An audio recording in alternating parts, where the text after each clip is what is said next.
ตัพยามานาคยามา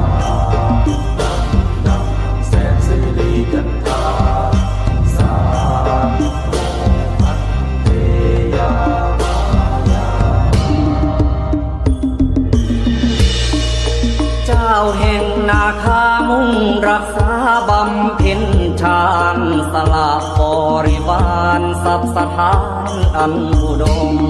ตั้งจิตขึ้นประดมต่อโคดมองค์สัมมา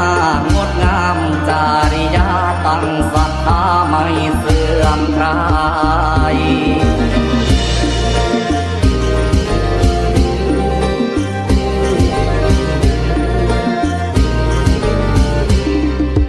ข้านิวาน้อมบูชาต่อพญาองค์ดำแสนแค่นิวาย้อนยกขึ้นเทียนไก่หุงสักกามาลานิยกใส่เก่าเกียรกังมาบังเลื่อมข้านิวาจักแต่ง